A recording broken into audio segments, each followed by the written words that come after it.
आज का जो विषय है उसमें प्रेम शब्द का बहुत ही बड़ा योगदान या महत्व है।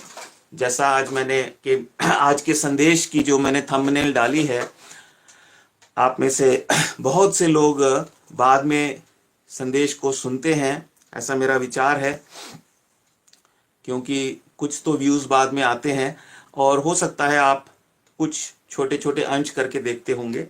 पर प्रभु आपकी मदद करे। यदि आप सच में इन वचनों के द्वारा आशीष पा रहे हैं, गीतों के द्वारा आशीष पा रहे हैं, तो जरूर इन्हें समय निकालकर सुनिए और आशीष पाइए। यही हमारा मात्र उद्देश्य है। तो आपने देखा होगा कि हमने आज का जो विषय दिया है वो है आराधना की क्रियाएं, और उसका ये आज अंतिम हम भाग आज हम इस पे मनन करेंगे। और आज का जो भाग है उसमें हम मूल रूप से जो अपना ध्यान केंद्रित करेंगे वो है आराधना के जो मूल तत्व हैं। अंग्रेजी में बोलते हैं इंग्रेडिएंट्स। किसी भी हम सुंदर खाने की चीज को बनाते हैं, स्वादिष्ट या साधारण भी, तो उसमें कुछ चीजें होती हैं जो उसके मूल तत्व होते हैं, उसके इंग्रेडिएंट्स होते हैं, या उसका एसेंस, उसमें मुख्य बात क्या है। और जैसा कि पवित्र आत्मा जी ने आज हमें ये गीत गाने के लिए दिया, प्रेम प्रेम,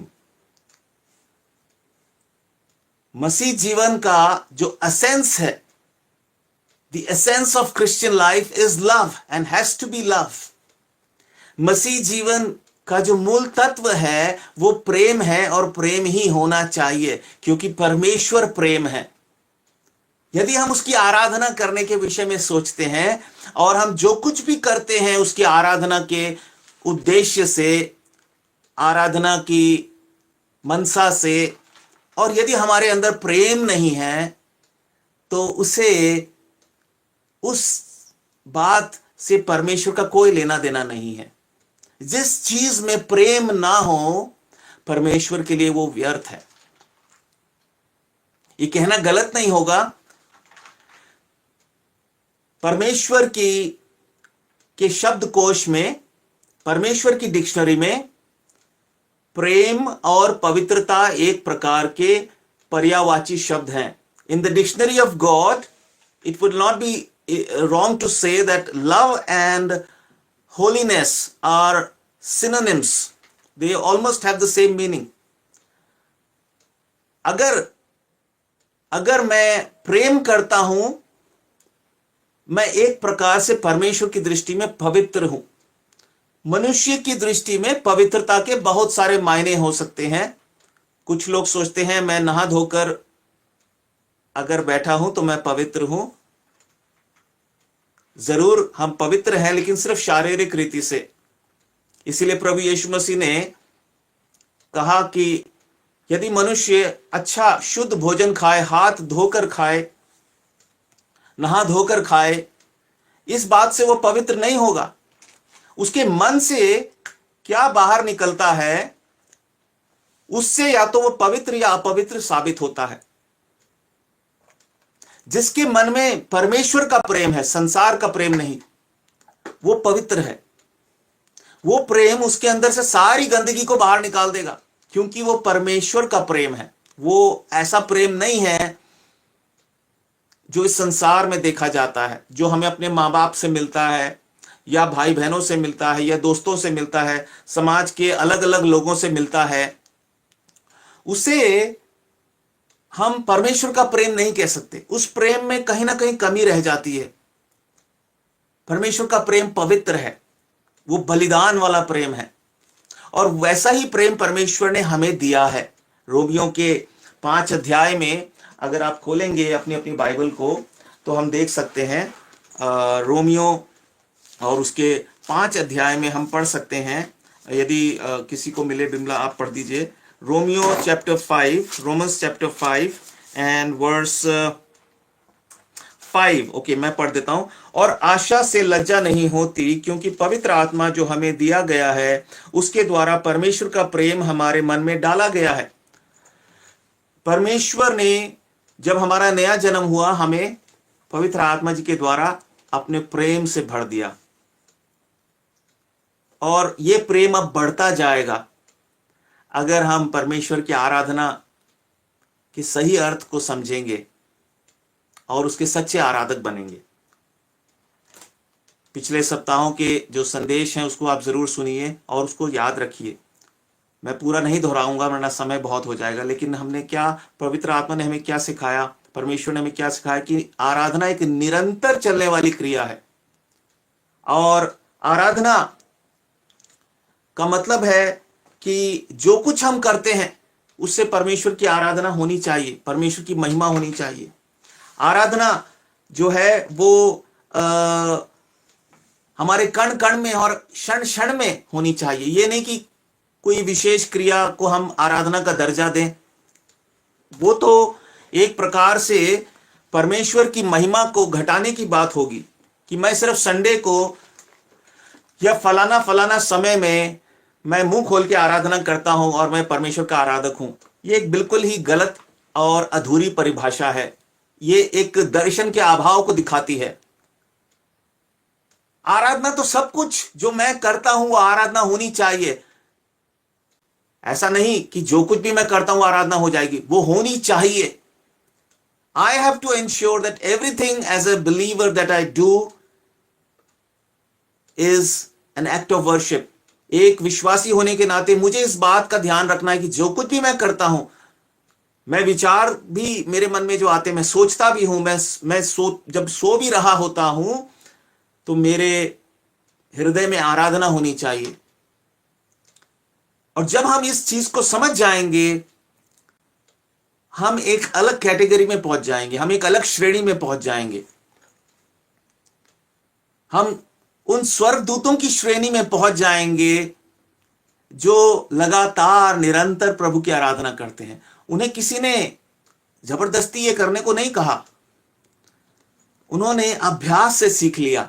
उन्होंने अपनी और परमेश्वर की जो एक क्लोज फेलोशिप थी, निकट की संगति थी, उसके द्वारा उन्हें बात समझ में आ गई कि परमेश्वर तो, उसकी तो हर चीज में, हर सांस में आराधना मेरे को करनी है। वो आराधना के योग्य परमेश्वर है, उसको सेलिब्रेट करना है, उसकी खुशी मनानी है। और जब ऐसा हमारा जीवन हो जाएगा तो अपने आप सारी बातें जो हैं वो एक सही रूप लेना शुरू कर देगी हमारे जीवन में। हमारे फैसले, हमारा व्यवहार, हमारे तौर तरीके, वो सब सुधरने लग जाएंगे। दुर्भाग्य से अधिकांश कलीसियाओं में, अधिकांश मसीहियों के जीवन में आराधना का सही दर्शन नहीं है। कोई सोचता है कि दशमांश देना मेरी आराधना है, कोई सोचता है मैं ऐसा करता हूं वो मेरी आराधना है, जैसा मैंने पिछले संदेशों में भी कहा। और परमेश्वर हमसे कह रहे नहीं, वो आप गलत फहमी में हैं। आप किसी क्रिया को आराधना का सिर्फ दर्जा देकर आराधना शब्द का जो है एक प्रकार से तिरस्कार करते हैं। आपका जीवन ही आराधना का जीवन होना चाहिए। आप चाहे खाओ, चाहे पियो, जो कुछ भी करो उससे मेरी महिमा करो। सो आज हम देखते हैं जो अगले 3 महत्वपूर्ण पहलू हैं। हमने आराधना की क्रियाओं के बारे में कई सारी बातें देखी।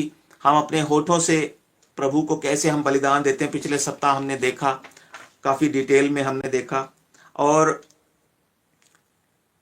कैसे हमारे होठों से सिर्फ ऐसा नहीं कि हम जब एक किसी विशेष समय पर कुछ पंक्तियों के द्वारा हम अच्छी अच्छी बातें कहते हैं, वही हमारा होठों का बलिदान है। हम बाकी के समय, हर समय क्या बोलते हैं अपने होठों से, कैसी बातें हम बोलते हैं अपने होठों से, क्या हमारे होठों पर हम परमेश्वर को अधिकार देते हैं। याकूब 3 अध्याय को हमने देखा था कि इसी होठ से कई बार हम अपशब्द कहते हैं, दूसरों को दुख देने वाली बातें कहते हैं, झूठ बोलते हैं, दिखावे की बातें करते, घमंड की बातें करते हैं, और कहते हैं हम कि हमने होठों का बलिदान दिया था संडे को, याद है ना। हमारे कलीसियाओं में एक बड़ा ही गिरावट है। बड़े बड़े सेवक बड़े बड़े अपने आप को पादरी बोलने वाले, उनको नहीं मालूम कि आराधना क्या है, इसीलिए वो एक धर्म उपदेश के अनुसार बताते हैं, first step, two step, three step, पहला काम, दूसरा काम, तीसरा काम। वो आराधना नहीं है, वो तो सब धर्म के लोग भी करते हैं। कोई आरती करता है, कोई मत्था टेकता है, कोई कहीं चल के जाता है, तपस्या करता है, वो आराधना नहीं है। वो सिर्फ धर्म की क्रियाएं हैं, धर्म उपदेश हैं। आराधना एक लाइफस्टाइल है, एक जीवन शैली है। जब तक हम इस बात को नहीं समझेंगे, हमारा कुछ भी करना परमेश्वर के लिए एक वेस्टेज है, एक प्रकार से एक व्यर्थ बात है। और परमेश्वर चाहता है कि हम अपने होठों से ही नहीं, अपने कानों से, अपने आंखों से, अपने शरीर का बलिदान दें। हम पूरी तरह से अपने आप को अर्पण कर दें परमेश्वर के लिए। और इसका नतीजा क्या होगा? जब हम अपने आप को परमेश्वर के लिए अर्पण कर देते हैं तो God will make something beautiful out of us. परमेश्वर हमारे अंदर से कुछ एक बहुत ही सुंदर चीज बनाएगा जब हम अपने आप को अर्पण कर देंगे। आराधना कोई कंजूस व्यक्ति नहीं कर सकता, क्योंकि उसको देने का मतलब नहीं पता है। आराधना कौन कर सकता है? जो अपने आप को कुछ भी नहीं समझता और परमेश्वर से कहता है, परमेश्वर मेरा सब कुछ आपका है। आज हम कुछ उदाहरणों को देखेंगे।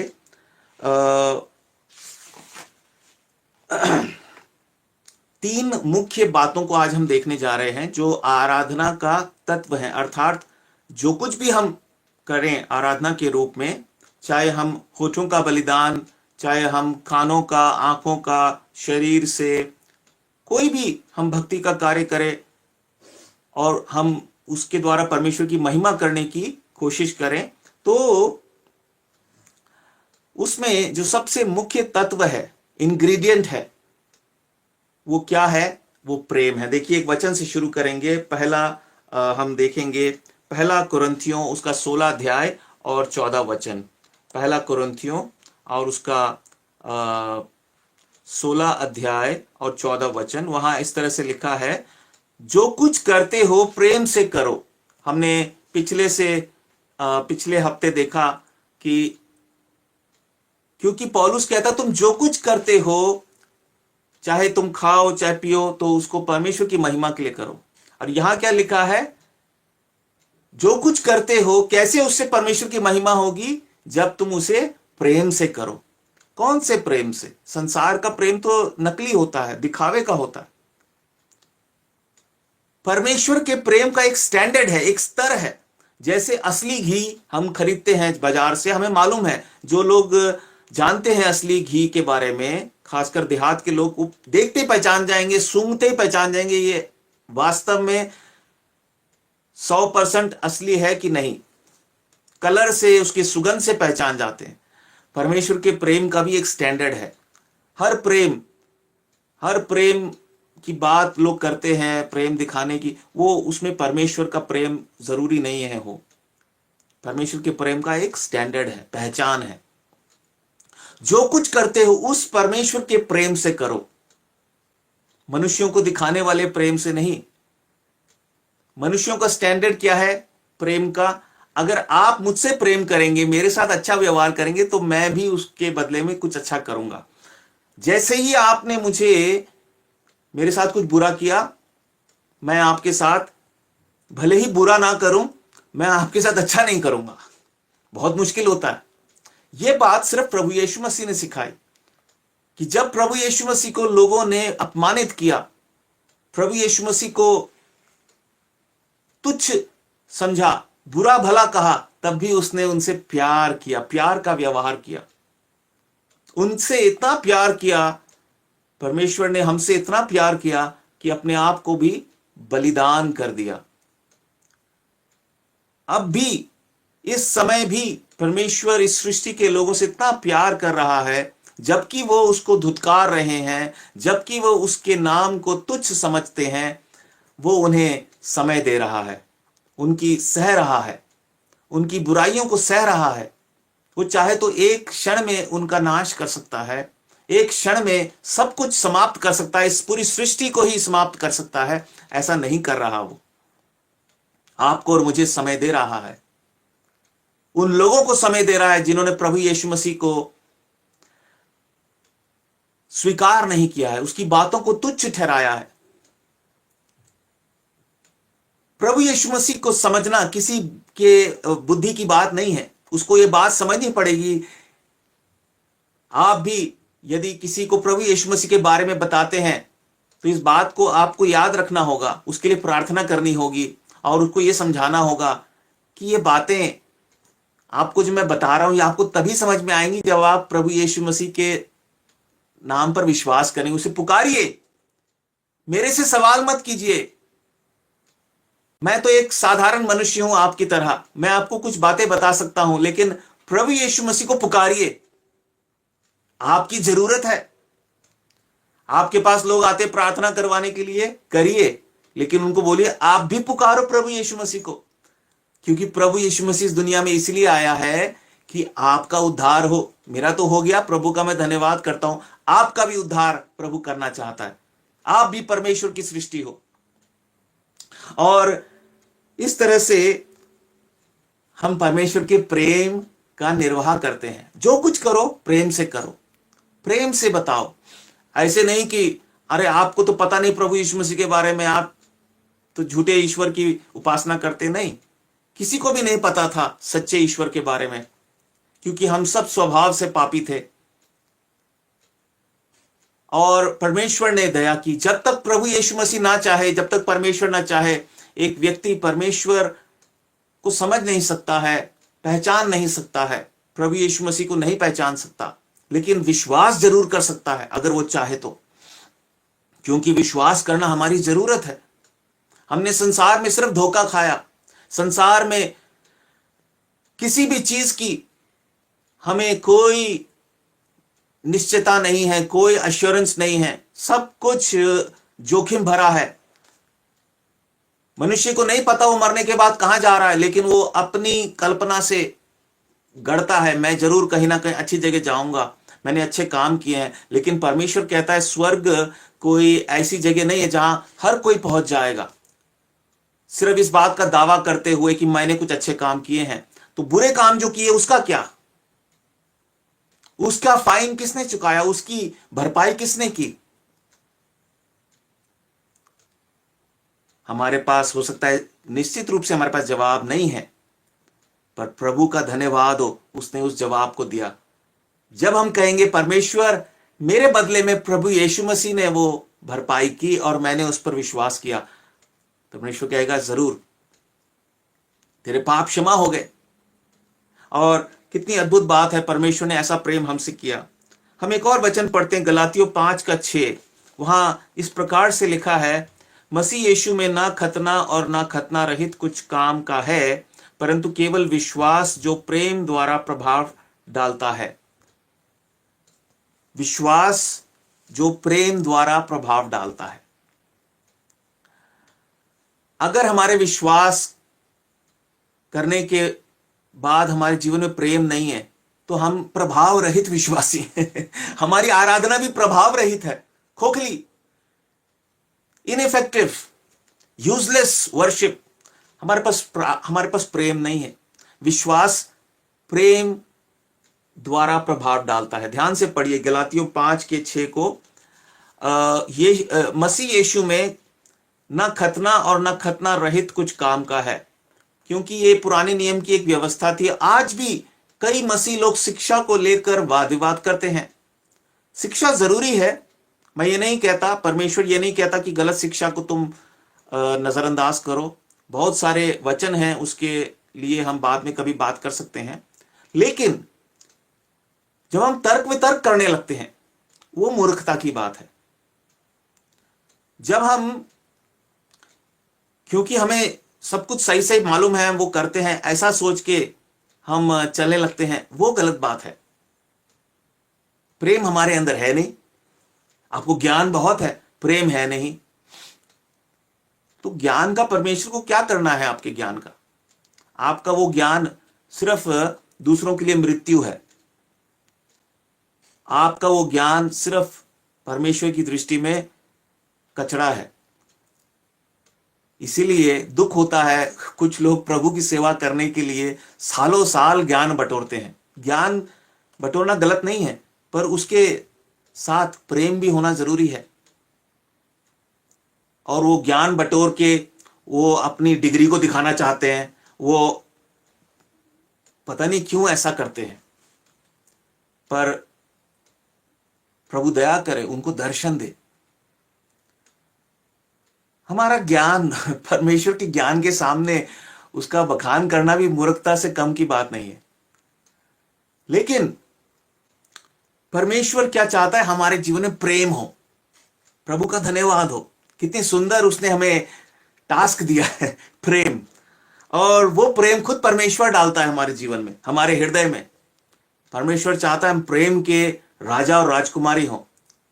प्रेम के विषय में हम किसी के कर्जदार ना हो। हमारे पास इतना प्रेम और सॉरी माफ करिए, प्रेम के विषय में हम हमेशा कर्जदार हों, क्योंकि प्रेम हमें करना है। लेकिन हमारे पास प्रेम की घटी ना हो, है ना। रोमियो 13 और 8 में हमने पढ़ा था पिछले दिनों में। हमें हमेशा एक दूसरे के लिए प्रेम के विषय में अपने आप को कर्जदार समझना, लेकिन प्रेम की घटी हमें नहीं है। क्यों? क्योंकि प्रेम का स्रोत, जैसे हमारे देश में गंगा नदी है और उसका स्रोत लोग बोलते हैं गंगोत्री है, वहां से वो चलते ही रहता पानी। गंगोत्री को किसने बनाया? परमेश्वर ने बनाया।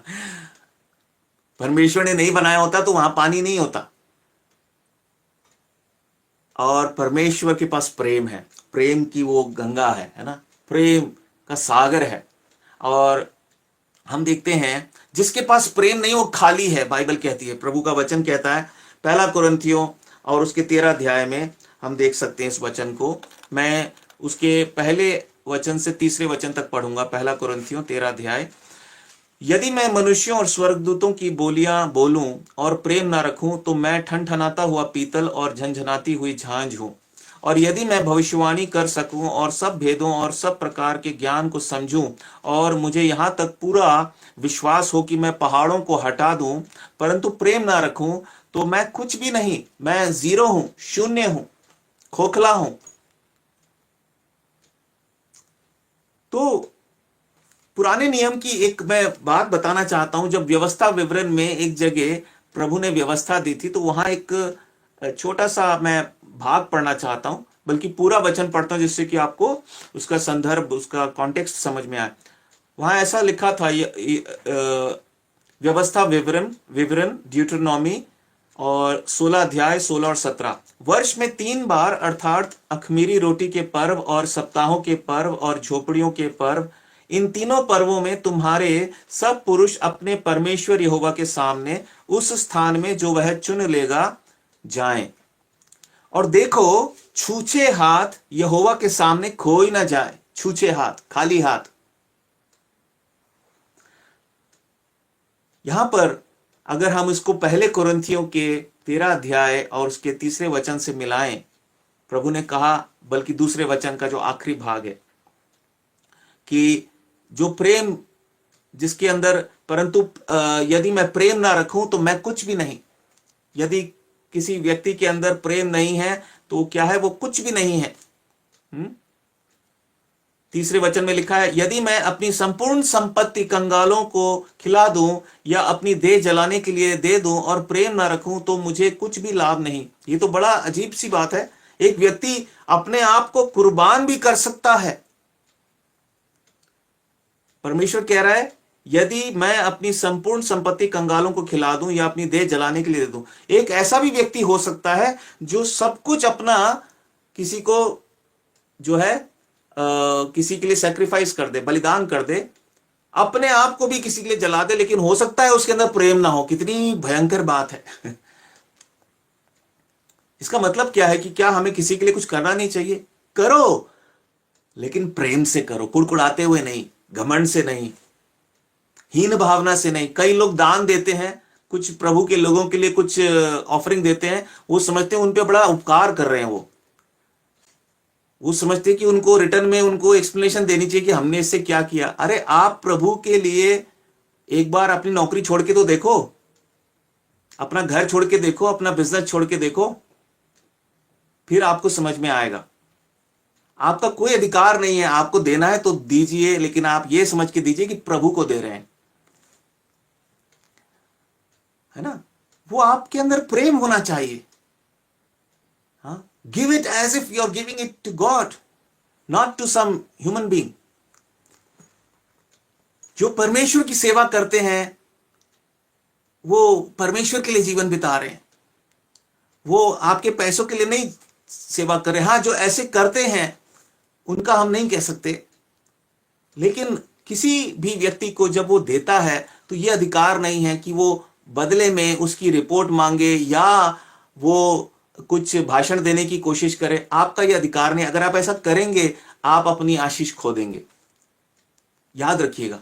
इसलिए इतना काफी है दैट यू गिव जॉयफुली, क्योंकि दूसरा कुरिन्थियों में देखिए, यहां पर इस विषय में पौलुस ने एक बात भी कही। दूसरे कुरिन्थियों के 9 अध्याय और 7 वचन में ऐसा कहा, हर एक जन जैसा मन में ठाने वैसा ही दान करे, ना कुड़कुड़ के और ना दबाव से, क्योंकि परमेश्वर हर्ष से देने वाले से प्रेम रखता है। प्रेम से दो, हर्ष से दो, नहीं देना है तो मत दो, है ना।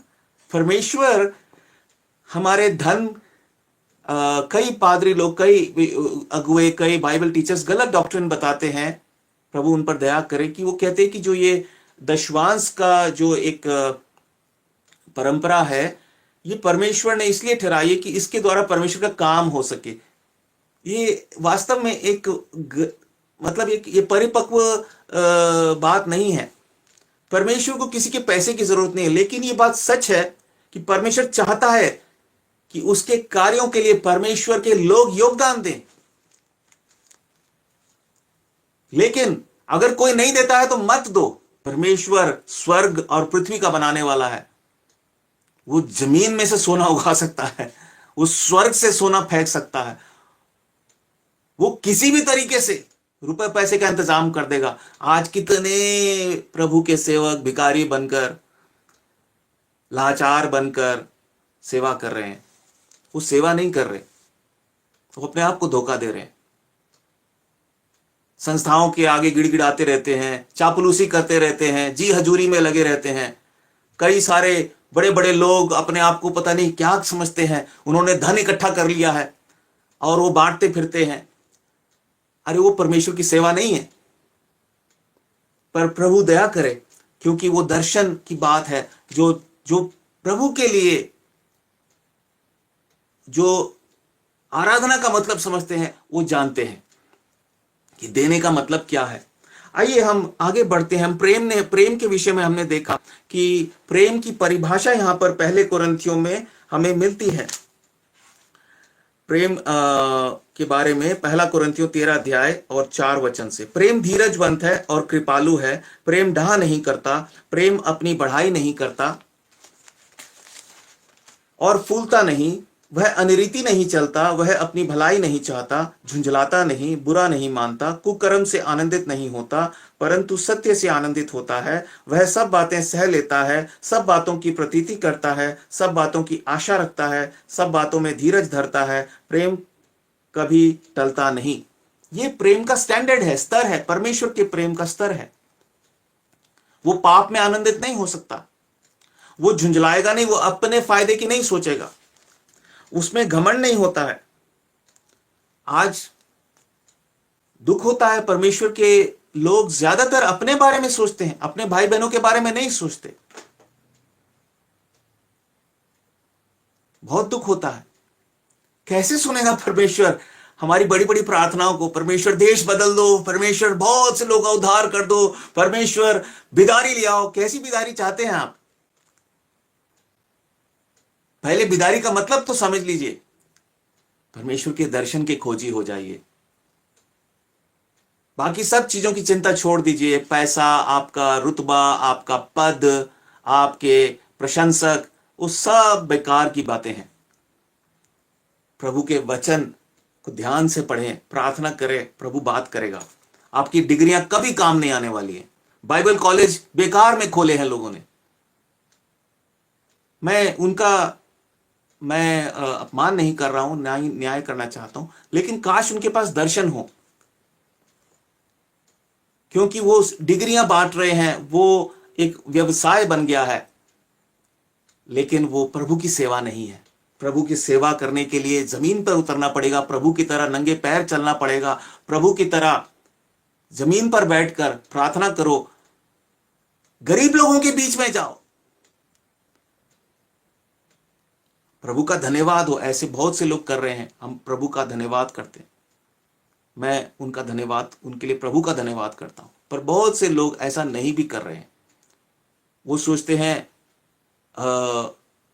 बड़ी बड़ी वो उनको अगर आशीषें मिलती हैं सांसारिक, उससे प्रभु की सेवा हो सकती है। वो बिल्कुल एक प्रकार का धोखा है। प्रभु के काम में प्रेम की जरूरत है। प्रभु की आराधना करने वाले के अंदर प्रेम होना चाहिए। जो कुछ करो प्रेम से करो। अगर प्रेम नहीं है, कई बार लोग बड़ा अजीब सा प्रेम दिखाते हैं। कुछ मसीह लोग क्या करते हैं, हम पर थोड़ा सा उपकार करने के लिए बोलते हैं चलो आज आपको खाना खिलाएंगे, फिर खाना खिलाते हैं, फिर वो बहुत सारा ऑर्डर कर देते हैं, फिर बोलते हैं इसे पूरा खत्म करना पड़ेगा। अरे भैया, आप हमें खाना खिला रहे हो या हमारी परीक्षा कर रहे हो? तो वो प्रेम नहीं कर रहे, उपकार दिखा रहे, जता रहे हैं। ऐसे नहीं होता प्रेम। प्रेम एक स्वभाव है, प्रेम एक एटीट्यूड है, प्रेम एक एक एक एक चरित्र है। वो पवित्र चरित्र है। उसके अंदर हम किसी का नुकसान नहीं कर सकते, उसके अंदर हम किसी को चोट नहीं देंगे, उसके अंदर हम कोई पाप भी नहीं करेंगे किसी को खुश करने के लिए। कई बार प्रेम इस बात से भी दिखाया जाता है कि हम यदि कोई हमारा भाई गलत कर रहा हो, यदि कोई हमारे सामने, चाहे हमारा बुजुर्ग भी हो, गलत कर रहा हो, हम उसको प्यार से जाके टोकेंगे। पर कितने आज जवान रीढ़ की हड्डी के रोगी हो चुके हैं, उनके पास रीढ़ की हड्डी नहीं है, वो अपने एल्डर्स के सामने भीगी बिल्ली बनकर बैठे रहते हैं और झूठा पाखंड बचाते हैं कि हम ओबीडियंट हैं। आपको ओबीडियंस का मतलब नहीं पता है। आप एक रीढ़ की हड्डी, टूटी हुई रीढ़ की हड्डी से खड़े हुए हैं। अगर आप अपने उस बाप के समान प्राचीन से प्यार करते तो बताते जाकर, आप छिप छिप के उनका क्रिटिसिज्म करते हैं, चुप भी रहते हैं, लेकिन सच नहीं बोलना चाहते। कितने ऐसे यंग सेवक हैं, मैं चाहता हूं उन तक ये पहुंचे, वो पाखंड कर रहे हैं, बड़े अपने बुजुर्गों को, बड़े बड़े एल्डर्स को धोखा दे रहे हैं, उनकी पर्सनल लाइफ में गंदगी है, पर वो छुपाते फिरते हैं। पिछले कुछ दिनों पहले एक प्रभु के दास ने मुझसे कहा, मेरी ये बात किसी को बताना मत। मुझे बड़ा दुख हुआ। निश्चित रूप से मैं तो नहीं बताऊंगा, पर मैंने कहा इसका मतलब इसे इस बात का डर है कि इसकी बुराई वो छिपी रहे। पर परमेश्वर का वचन कहता है जो अपने पाप छिपा के रखेगा उस पर परमेश्वर का अनुग्रह नहीं होगा। हमारे अंदर हम ह्यूमिलिटी होनी चाहिए, नम्रता होनी चाहिए। हाँ, मुझसे गलती हुई है, अब मुझे क्षमा करें। लेकिन आज ऐसा नहीं है, क्योंकि प्रेम का अभाव है। प्रेम अपनी बढ़ाई नहीं चाहता है। आगे हम बढ़ेंगे। देखिए, ये पहला तत्व है। अगर हम प्रभु की आराधना करते हैं, उसकी आराधना के लिए कुछ भी करते हैं और हमारे दिल में प्रेम नहीं है, तो हम वो आराधना आत्मा सच्चाई से नहीं कर रहे, वो प्रभु को ग्रहण नहीं होगी। दूसरी चीज है आज्ञाकारिता। पहला शमूएल 15 अध्याय और उसका 22 और 23 वचन हम पढ़ते हैं। हम सबको, बहुत से विश्वासियों को ये वचन बहुत अच्छे से मालूम है, लेकिन ये दूसरी महत्वपूर्ण जो है मूल तत्व है। अगर हमारे जीवन में आज्ञाकारिता नहीं है, पहली चीज प्रेम, दूसरी चीज आज्ञाकारिता, और ये फिर से एक प्रकार के पर्यायवाची आप कह सकते हैं, क्योंकि प्रभु यीशु मसीह ने कहा यूहन्ना 14:15 में, प्रभु यीशु मसीह ने कहा कि यदि तुम मुझसे प्रेम रखते हो तो मेरी आज्ञाओं को मानोगे। तो पहले प्रेम आ गया। अगर प्रेम है तो आज्ञाकारिता होनी चाहिए। कोई ये नहीं कह सकता कि मैं प्रेम तो करता हूं लेकिन आज्ञा मानना थोड़ा मुश्किल है। यूहन्ना भाई हमें इस बात को बताता है अपनी पत्री में कि परमेश्वर की आज्ञाएं कठिन नहीं होती हैं, हम उसको कठिन बना लेते हैं और शैतान हमें मूर्ख बनाता है और कहता है ये तो बहुत कठिन है, इसे कैसे करोगे। किसी की मदद करने के लिए परमेश्वर आपसे कह रहा है, शैतान कहेगा ये कैसे करोगे, बड़ी प्रॉब्लम हो जाएगी, हाँ तुम्हारा गुजारा कैसे होगा। अरे परमेश्वर कह रहा है तो करो। देखिए, पहला यूहन्ना 5 अध्याय में हम देखते हैं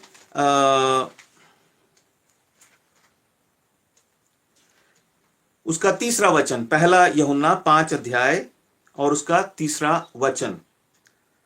क्योंकि परमेश्वर से प्रेम रखना यह है कि हम उसकी आज्ञाओं को माने, और उसकी आज्ञाएं कठिन नहीं है। कई लोग ऐसा आपको बता देंगे परमेश्वर की आज्ञा मानना, इसमें कोई दो राय नहीं, कई बार कठिन होता है, लेकिन जब हम परमेश्वर पर विश्वास करेंगे परमेश्वर उसे आसान बना देगा। हम एक उदाहरण अभी बहुत जल्द देखने वाले हैं आज के संदेश में। और परमेश्वर की आज्ञाएं कठिन नहीं होती हैं, परमेश्वर सोच समझ के हमें आज्ञा देता है। हाँ, कई बार हमें आत्मिक जीवन में बढ़ाने के लिए वो हमें एक डिफिकल्ट काम देगा, लेकिन जब हम उस पर विश्वास करेंगे, हम उसकी आज्ञा मानने का मन बना लेंगे, तो परमेश्वर उसको इजी बना देगा हमारे लिए। हमें पता भी नहीं चलेगा कि ये कैसे हो गया। ये हमें परमेश्वर सिखाना चाहता है। शमूएल, पहला शमूएल 15 अध्याय और उसके 22 और 23 वचन को मैं पढ़ूंगा। शमूएल ने कहा, क्या यहोवा होम बलियों और मेल बलियों से उतना प्रसन्न होता है जितना कि अपनी बात के माने जाने से प्रसन्न होता है? सुन, मानना तो बलि चढ़ाने से और कान लगाना मेढ़ों की चर्बी से उत्तम है। मानना मतलब आज्ञा मानना, बलि चढ़ाने से, और कान लगाना सुनना, इसका मतलब ओबीडियंस, आज्ञा मानने के लिए एक और प्री कंडीशन है, एक और जो है जरूरत है। सबसे पहले कान सुनने की आदत डालनी पड़ेगी। जब कोई हम सुन ही नहीं रहे, एक नौकर अगर अपनी मालिक की सुनेगा ही नहीं तो आज्ञा क्या खाक मानेगा? वो उसको बोलेगा ये चीज उठा के ला, वो उसको बोलेगा घड़ा उठा के ला, वो ले आएगा चम्मच उठा के। उसको बोलेगा दाएं मुड़, वो मुड़ जाएगा बाएं। ऐसे भी आज्ञा मानते हैं कई बार हम। परमेश्वर कहता है ऐसी आज्ञाकारिता का मेरे को कोई लाभ नहीं है। हाँ, तो परमेश्वर आगे कहता है, देख, बलवा करना और भावी करने वालों से पूछना एक ही समान पाप है, और हट करना मूर्तों और ग्रह देवताओं की पूजा के तुल्य है।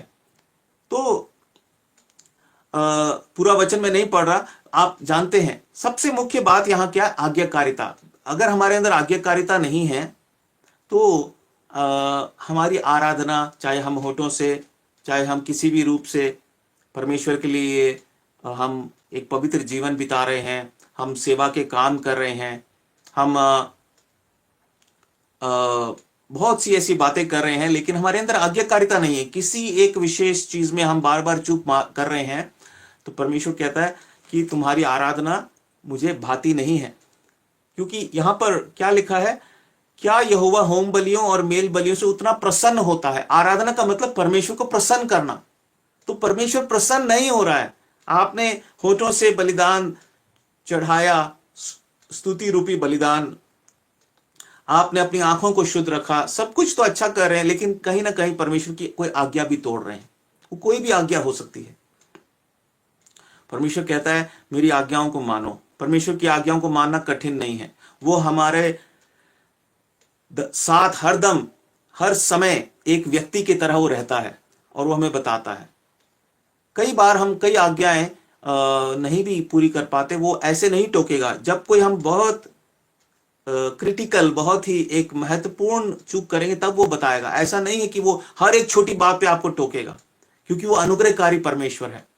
कई हमारी गलतियों को तो यूं ही पर्दे उसमें डाल देता है, उसको एक तरीके से नजरअंदाज करता है। लेकिन जब हम एक लिमिट को क्रॉस कर जाते हैं, या हम बार बार उसको रिस्क दिलाने वाले गलतियां करते हैं, तब उसको दुख होने लगता है, वो हमें टोकता है।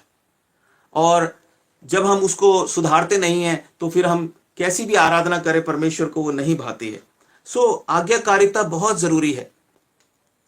इसके बाद हम देखते हैं तीसरा जो पहलू है, तीसरा जो मूल तत्व है, वो है बलिदान। पहला हमने देखा प्रेम, दूसरा हमने देखा आज्ञा मानना, तीसरा है बलिदान। एक बलिदान का जीवन जब तक हमारे अंदर नहीं है, उसका सबसे उत्तम उदाहरण है उत्पत्ति 22 अध्याय में अब्राहम का जो उदाहरण हम सब लोग जानते हैं।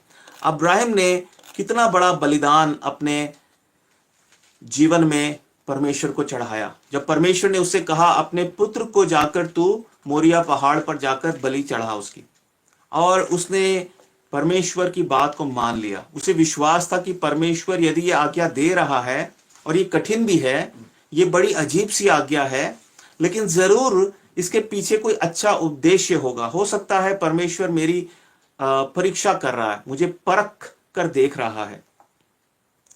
और हम सब जानते हैं कि वहां इब्राहिम ने जाकर वो बलि चढ़ाई, और उसके बाद परमेश्वर ने उसको जब देखा कि वो अपने पुत्र को, मैं उन वचनों को पढ़ना चाहता हूं, उत्पत्ति 22 अध्याय के 10 से 12 को।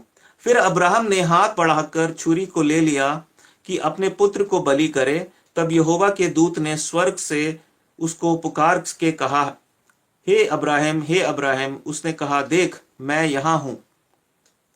उसने कहा, उस लड़के पर हाथ मत बढ़ा और ना उससे कुछ कर, क्योंकि तूने जो मुझसे अपने पुत्र वरन अपने इकलौते पुत्र को भी ना रख छोड़ा, इससे मैं अब जान गया कि तू परमेश्वर का भय मानता है। हमारे जीवन में एक बलिदान करने वाला एक जीवन होना चाहिए। पहली बात है प्रेम। जब तक प्रेम नहीं होगा हम आज्ञा नहीं मानेंगे। जब हम आज्ञा मानना शुरू कर देते हैं खुशी से, हाँ, कुड़कुड़ाते हुए नहीं, तब इसका मतलब है हमारे जीवन में परमेश्वर के लिए प्रेम है, और फिर हम वो बलिदान वाला जीवन भी जी सकते हैं। पहले इतिहास के 29 अध्याय में दाऊद राजा कहता है, मैं क्या हूं, उसके 14 वचन से मैं पढ़ रहा हूं। पहला इतिहास 29 अध्याय और उसके 14 वचन से, मैं क्या हूं और मेरी प्रजा क्या है कि हमको इस रीति से अपनी इच्छा से तुझे भेंट देने की शक्ति मिले। तुझी से तो सब कुछ मिलता है और हमने तेरे हाथ से पाकर तुझे दिया है। तेरी दृष्टि में हम तो अपने सब पुरखाओं के समान पराये और परदेसी हैं। पृथ्वी पर हमारे दिन छाया के समान बीत जाते हैं और हमारा कुछ ठिकाना नहीं। हे हमारे परमेश्वर यहोवा, वह जो बड़ा संचय हमने तेरे पवित्र नाम का एक भवन बनाने के लिए किया है, वह तेरे ही हाथ से हमें मिला था और सब तेरा ही है। जब हम इस बात को समझ जाते हैं कि जो कुछ हमारे पास है वो परमेश्वर ने हमें दिया है, तो चाहे वो हमारा धन हो, हमारा समय हो, हमारा शरीर हो, हम सब कुछ परमेश्वर को देना शुरू करते हैं। हमें कोई उसमें लालच नहीं रहता। पर आज हम देखते हैं कितने विश्वासी लोग चिपके बैठे हैं अपनी धन संपत्ति से, अपने बच्चों से भी चिपके बैठे हुए हैं। वो अपने बच्चों को प्रभु के काम में नहीं भेजना चाहते हैं, उन्हें डर लगता है। अगर भेजते भी है तो शर्तों के साथ। मैं अपने बेटे को भेज रहा हूं, क्या उसको आप बारी देंगे वचन सुनाने की? क्या आप उसको अच्छा काम देंगे करने के लिए? ये एक मूर्खता की बात है, दुष्टता की बात है। परमेश्वर को इससे घिन आती है। आप परमेश्वर की सेवा को क्या बिजनेस बनाना चाहते हैं, तो आपको उस बिजनेस में बड़ा गहरा लॉस होने वाला है। परमेश्वर ने हमें सब कुछ दिया है, हमारा कोई राइट नहीं बनता उससे जो है डिमांड करने का इस तरीके की। वो जैसा हमें सेवा के लिए इस्तेमाल करना चाहे वो कर सकता है। परमेश्वर हमारी सहायता करे। और अंत में हम देखते हैं कि धन के विषय में कई बार हम बहुत ही चूक कर जाते हैं। हम सोचते हैं हमने अपना दशवांश दे दिया। कई लोग दशवांश को एक टैक्स के रूप में देते हैं। देखिए मत्ती के 17 अध्याय में हम एक छोटे से भाग को देखते हैं। प्रभु यीशु मसीह के पास उसके चेले आए मत्ती 17 अध्याय में, और उसके 24 वचन को मैं पढ़ रहा हूं। मत्ती 17 अध्याय के 24 वचन को। जब वे कफरनहूम पहुंचे तो मंदिर का कर लेने वालों ने पतरस के पास आकर पूछा, क्या तुम्हारा गुरु मंदिर का कर नहीं देता? शब्द पर ध्यान दें। कर का मतलब होता है टैक्स वसूल, जो टैक्स एक वसूला जाता है। कुछ लोग सोचते हैं दशवांश का मतलब कर होता है। नहीं, दशवांश का मतलब तो एक दान है। भेंट का मतलब एक दान है, वो कोई टैक्स नहीं है जो परमेश्वर हमसे ले रहा है। लेकिन मंदिर उस समय यहूदियों की ये प्रथा थी, वो कर लेते थे एक प्रकार का। और उसने कहा, प्रभु यीशु मसीह ने कहा, पतरस ने कहा, हाँ देता है। जब वह घर में आया तो यीशु ने उसके पूछने से पहले ही उससे कहा, हे शमौन, तू क्या सोचता है? पृथ्वी के राजा महसूल या कर किन से लेते हैं, अपने पुत्रों से या परायों से? पतरस ने उससे कहा, परायों से। यीशु ने उससे कहा, तो पुत्र बच गए। अगर आप अपने आप को परमेश्वर का पुत्र या पुत्री मानते हैं, तो आप कर नहीं दे रहे प्रभु को। प्रभु आपसे कर नहीं मांग रहा है, टैक्स नहीं मांग रहा है, महसूल नहीं ले रहा है। वो दशवांश है, वो दान है, दान समझ के दीजिए। प्रभु आशीष देगा। मलाकी के 3 अध्याय में हम पढ़ते, प्रभु ने कहा एक बार दो तो सही, मैं स्वर्ग के झरोखे खोल दूंगा। पर हम देने में कंजूसी करते हैं। और फिर कुछ लोग उसको, जैसा मैंने कहा, एक इन्वेस्टमेंट समझते हैं कि सिर्फ हमें आशीष पाने के लिए देना है, ये एक निवेश है। वो भी बलिदान का जो है एक काम नहीं है। बलिदान होता है कि कोई चीज जो मेरे को चाहिए थी, मेरे काम आ सकती थी, पर मैंने उस किसी चीज से, to part away with something, किसी चीज से अलग हो जाना, उसको अपने से अलग कर देना। अब्राहिम ने अपने पुत्र इसहाक को अपने से अलग कर दिया, उसको वो बलिदान करने ही वाला था। परमेश्वर ने देखा ये तो सच में निस्वार्थ मेरे लिए जीवन बिता रहा है, ये मुझ पर इतना भरोसा करता है। हम सबके लिए कठिन है, लेकिन हमें उस स्तर तक पहुंचना ही पड़ेगा। उस स्तर को दिमाग में रखकर ही हमें एक बलिदान का जीवन जीना है। अगर हम उस स्तर तक नहीं भी पहुंचे हैं तो कोई बात नहीं, प्रभु से प्रार्थना कर सकते हैं, प्रभु मुझे भी ऐसा जीवन दीजिए, मुझे ऐसा जीवन मत दीजिए कि मैं ढिंढोरा पीटने लग जाऊं। प्रभु ने कहा यदि तुम देते हो, तुम्हारे दाएं हाथ को पता ना चले कि बाएं हाथ से क्या दिया है, या बाएं हाथ को पता ना चले दाएं हाथ से क्या दिया। हम उसका बखान ना करें, गुप्त में दें और बढ़ चढ़ कर दें, क्योंकि दाऊद कहता है हमें जो मिला था वो सब तेरा ही है। और प्रभु यीशु मसीह ने कहा, प्रेरितों के 20 और 35 में पौलुस ने कहा, प्रभु ने ये बात कही कि लेने से भला देना है, तो हमें देने वाला बनना है। लूका 6 के 38 में लिखा है, दो तो तुम्हें भी दिया जाएगा। और रोमियो 12 के 13 में क्या लिखा है कि पवित्र लोगों की जो जरूरत हो उसे पूरा करो। आज तो परमेश्वर के लोगों में एक ऐसी बात आ चुकी है कि वो देने के विषय में बहुत ही कंजूस हो चुके हैं। हाँ, और बड़ी बड़ी बातें कहते हैं, प्रभु मिशनरियों को खड़ा कीजिए, प्रभु सेवकों को खड़ा कीजिए। और जब देने की बारी आती है तो बड़ी बड़ी भाषण, बड़े बड़ी बातें करके और वो जो है टरका देते हैं। देखिए रोमियो 12 का 13, पवित्र लोगों को जो कुछ आवश्यक हो, मैं सिर्फ मिशनरीज की बात नहीं कर रहा, मैं सिर्फ उन लोगों की बात नहीं कर रहा जो परमेश्वर की सेवा में आए सब कुछ छोड़ छाड़ के, एक आम विश्वासियों को भी, आपस में भी, है ना, क्योंकि सब पवित्र लोग हैं। ऐसा नहीं कि खाली सेवक जो सेवा में आए हैं, मतलब सेवक तो हम सब लोग हैं। पवित्र लोगों को, एक दूसरे को, विश्वासियों को, आपके सगे विश्वासियों, जो आपके सह विश्वासी हैं आसपास, उनको जो कुछ आवश्यक हो उसमें उनकी सहायता करो। आज ऐसा कहां होता है, एक विश्वासी देख रहा है दूसरे विश्वासी को, उसकी कमी है, वो पूरा नहीं करेगा, पूरा तो छोड़ो, अपना योगदान भी नहीं देते हैं, उसमें उनकी सहायता करो। हाँ, शुरुआत की कलीसिया में क्या होता था, सब कुछ एक साझे में होता था, लेकिन आज ऐसा नहीं है, आज अपने अपने साझे में है। हाँ, और फिर उसको हम बहुत तरीके से सही ठहराते हैं कि नहीं, हाँ हमने प्रभु की आज्ञा मानी, हम प्रभु से ज्यादा प्यार करते इसलिए हमारे पास है, आप नहीं करते इसलिए आपके पास नहीं है, आप अपने आप को जांचिए, पश्चाताप कीजिए। चलिए कोई बात नहीं, प्रभु ने कुछ लोगों को ये दान भी दिया है, निर्धनता का दान, और निर्धनता से भी प्रभु की महिमा करते हैं, भूखे प्यासे रह के भी प्रभु की महिमा करते हैं। लेकिन प्रभु ये सब इसलिए नहीं कह रहा कि हम लेने वाले बन जाएं, प्रभु कहता है हम देने वाले बन जाएं, है ना। और देखिए सब बातों का निचोड़ क्या है। अगर एक पिक्चर आई थी कुछ समय पहले, पैशन ऑफ क्राइस्ट, और उस पैशन का मतलब क्या होता है, जुनून। बाइबल में उसके लिए एक शब्द इस्तेमाल हुआ है, जलन। बस हम आखिरी वचन को पढ़ के समाप्त करेंगे। सब बातों का निचोड़ क्या है।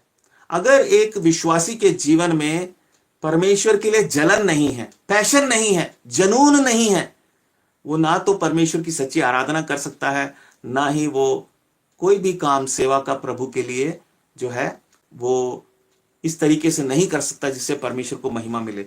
गिनती और उसके 25 अध्याय में, वहां पर जब इजरायली लोगों ने मोआब की स्त्रियों के साथ व्यभिचार करना शुरू कर दिया, जिससे परमेश्वर को बहुत ही क्रोध आया, तो परमेश्वर ने वहां पर एक नौजवान की बड़ी तारीफ की, जिसने उन इजरायलियों को एक प्रकार से ताड़ना दी और उन्हें दंडित भी किया। देखिए गिनती 25 अध्याय में और उसके 10 और 11 वचन को मैं पढ़ता हूं। गिनती 25 अध्याय के 10 और 11।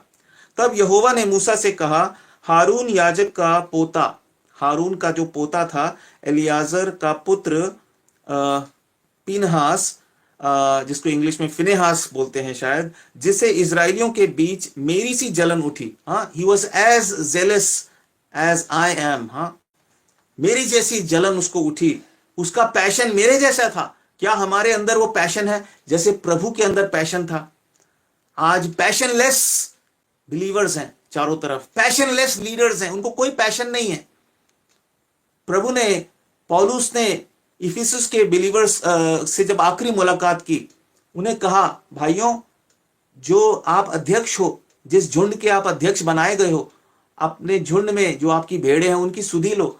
आज तो भेड़ें आवारा की तरह बैठी हैं, पड़ी हैं, वो जाके दूसरी जगह रो रही हैं, किसी को कुछ पता नहीं है। हाँ, वो हमेशा ये बोलेंगे, हम तो लेते हैं सुधि। उनके जो चेले चपाटे होते हैं 4-5 मुख्य कैटेगरी के, उनकी वो सुधि लेते हैं। वो सुधि लेना नहीं होता है। हमारा प्रभु वो प्रभु है जो अगर 100 में से 99 भेड़ें खो जाएं तो वो उस एक भेड़ के पीछे जाता है जो खो गई है, जो निराश है। आप वैसे चरवाहे नहीं है, भूल में मत रहिए। आपने बहुत सारी भेड़ों को भूल गए आप, और उनका आपने न्याय किया। आप कैसे चरवाहे बन गए? प्रभु दया करे, ऐसे चरवाहे मत बने। जो भेड़ें आपके पास आई हैं, आप एक एक के लिए जिम्मेवार हैं, छोटी से छोटी, कमजोर से कमजोर, उसके लिए आप जिम्मेदार हैं। प्रभु ने कहा, फिनेहास, जिसे इजरायलियों के बीच मेरी सी जलन उठी, उसने मेरी जलजलाहट को उन पर से यहां तक दूर किया है कि मैंने जलकर उनका अंत नहीं कर डाला। क्या हमारे जीवन में फिनेहास की तरह परमेश्वर के लिए जलन है?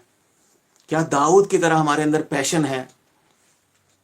ये आराधना का तत्व है। अगर हमारे अंदर प्रेम नहीं है, हमारे जीवन में आज्ञाकारिता नहीं है, हमारे जीवन में बलिदान करने वाला गवाही नहीं है। देखिए, इस दुनिया में बिना पैसे के कुछ नहीं हो सकता है। आज बहुत सारे विश्वासियों को फाइनेंशियल प्रॉब्लम्स हैं।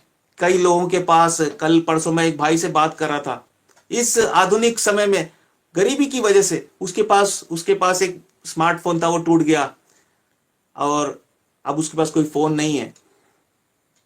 मैंने सोचा, वो एक बहुत बड़ी कलीसिया में जाता है, मैंने कहा किसी को ये समझ नहीं आया, हो सकता है किसी ने उससे बात भी नहीं की होगी। ये भी एक समस्या है, लोग बात नहीं करना चाहते, पूछना ही नहीं चाहते। बोल्डली एक प्यार से हमें पूछना चाहिए, आपके जीवन में सब ठीक तो चल रहा है? जब प्यार होता है तो हम जान जाते हैं अपने प्रियजनों के बारे में।